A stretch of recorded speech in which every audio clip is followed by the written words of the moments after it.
Bonjour à tous, ravi de vous retrouver pour ce Morning Echo du vendredi 18 octobre 2019 du jour. Eh bien, rendons hommage à Barbara Cassin, qui est la 9e femme à rentrer à l'Académie française. Alors, elle est passionnée de langue, elle est contre le formatage et elle va donc défendre donc les différentes langues et en particulier la langue française. On lui souhaite bonne chance. Vous voyez, dans un contexte où finalement les marchés actions, après avoir cédé à l'euphorie dans la matinée suite à l'accord sur le Brexit entre le gouvernement anglais et donc l'Union européenne, eh bien, est revenue un petit peu sur ses pas et les marchés européens ont fini en légère baisse. En effet, eh bien, demain, ça va être le vote au Parlement britannique pour éventuellement valider cet accord. Alors, pour le moment, Boris Johnson n'a pas les voix pour, mais la lassitude des parlementaires britanniques qui, finalement, débattent sur ce Brexit depuis 3 ans pourrait donner une issue favorable à celui-ci. Rien n'est moins sûr. En tous les cas, c'est un week-end à beaucoup d'enjeux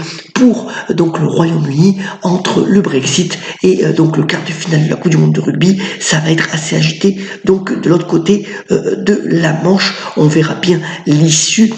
Boris Johnson tente véritablement d'obtenir un accord au Parlement et c'est donc des négociations, on va dire, en sous-marin qui se tiennent heure après heure, sachant que donc le vote est prévu pour demain. L'autre élément important de la nuit, eh bien, c'est le gouvernement chinois qui a publié la croissance pour le 3e trimestre dans le pays. Alors cette croissance est revue à la baisse à 6%, c'est étendu à 6,1%, mais il y a toujours des bonnes nouvelles lorsque la Chine publie finalement ses résultats, puisque à la fois la production industrielle et la consommation sont meilleures qu'attendues. Donc certes, ralentissement chinois, possibilité donc d'un plan de relance pour pouvoir soutenir l'activité, mais finalement des chiffres contractés qui n'ont pas trop d'effet sur les marchés financiers à ce moment.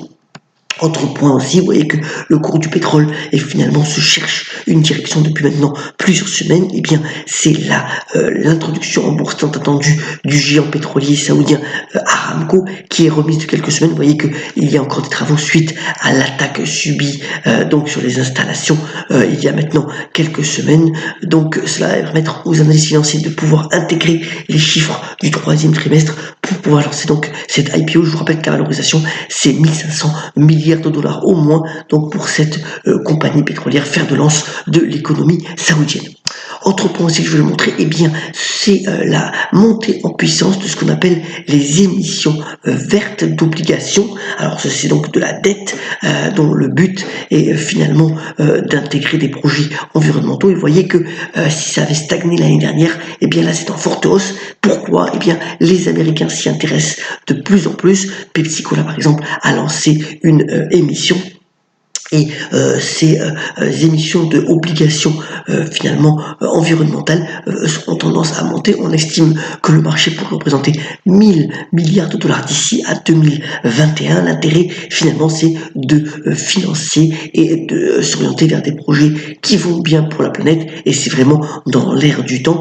Engie aussi, donc l'ancienne Gaz de France, a lancé aussi 2 émissions dont une à 11 ans qui a plutôt séduit les investisseurs. Venons-en bref, on est quand même encore assez chargé puisque dans la publication des résultats d'abord, eh bien Renault qui a revu à la baisse ses estimations pour le reste de l'année. Alors vous savez que Clotilde Delbos a pris la suite de Thierry Bolloré et de Carlos Ghosn. Finalement, elle dit que les plans commerciaux définis en juillet n'ont pas porté les fruits. La marge opérationnelle aussi devrait être en baisse. Donc c'est vraiment une année délicate pour le groupe Renault dont on attend finalement un futur plus reluisant, mais ça va encore un petit peu attendre. Résultat aussi attendu dans l'agroalimentaire. Alors on a eu Unilever et Nestlé hier plutôt de bonne facture, et aujourd'hui c'est au tour de Danone donc de publier ses résultats. Vous voyez que la tendance boursière de Danone a été excellente cette année puisque depuis le début de l'année l'action prend 28%. On verra si finalement les volumes de vente et les résultats sont à l'honneur. Et puis de l'autre côté c'est Coca-Cola aussi qui publie ses résultats. L'action a gagné 13% depuis le début de l'année. Là aussi on attend des volumes en hausse et des perspectives d'activité plutôt intéressantes. intéressante. Les analystes sont plutôt confiants donc pour le géant des boissons d'Atlanta. On aura aussi dans le segment des boissons plutôt des spiritueux, un point sur le troisième trimestre de Rémy Cointreau. Alors c'est important parce que sur le point de vue donc de tout ce qui s'est passé à Hong Kong et des émeutes, on verra si Rémy Cointreau comme LVMH a plutôt bien résisté. Vous voyez que les analystes sont plutôt dubitatifs puisque depuis quelques semaines le cours de bourse donc du groupe de spiritueux baisse un peu. Bon, il y a aussi eu des démissions au niveau du management, donc là aussi des résultats attendus aujourd'hui. LVMH au Texas, on en parlait à l'instant. Alors, le groupe a inauguré donc une nouvelle usine avec l'assentiment de Donald Trump. C'est un projet de 50 millions de dollars, 150 salariés pour ce projet.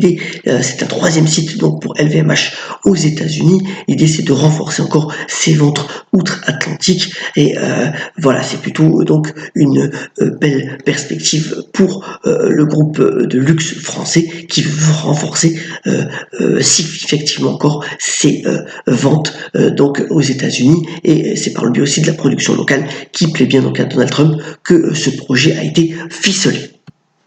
Alors, dans le secteur de l'hôtellerie, il y a toujours encore des rapprochements. Vous voyez, là, il s'agit donc de Marriott International qui veut se renforcer dans la région des Caraïbes pour acheter donc Elegant Hotel qui est spécialisé sur ce créneau-là. Alors, la transaction, elle n'est pas énorme, elle est aux alentours de 100 millions de dollars, mais elle permet encore à Marriott de se renforcer sur ce créneau, et la concentration sur le segment de l'hôtellerie continue à marche forcée. C'est un secteur intéressant pour ce biais-là.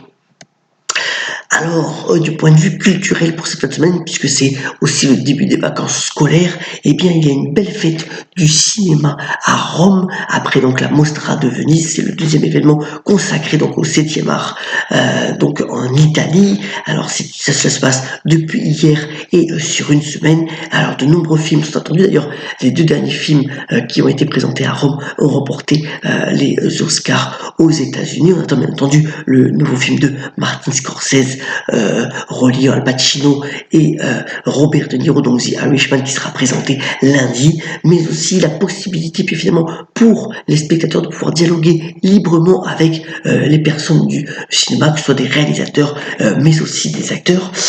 Il y aura un documentaire assez intéressant sur Pavarotti qui va être donc publié, et puis un prix spécial à John Travolta qui apparemment fait lui aussi une prestation époustouflante donc dans un nouveau film. Voilà donc la fête du cinéma à Rome depuis hier et jusqu'au 27 octobre. Puisqu'on parle de cinéma, rendons hommage à Jean-Claude Van Damme qui fête son anniversaire aujourd'hui, qui dit pas mal d'expressions pour terminer ce Morning Echo. Et voici une de ses citations: il ne faut pas écouter les bruits du monde, mais le silence de l'âme. Voilà une citation à méditer de l'acteur Jean-Claude Van Damme. On vous souhaite une excellente journée et on la pêche. Soyons solidaires. On se retrouvera mercredi pour le nouveau Morning Echo. En attendant, excellent week-end et passez une très bonne journée.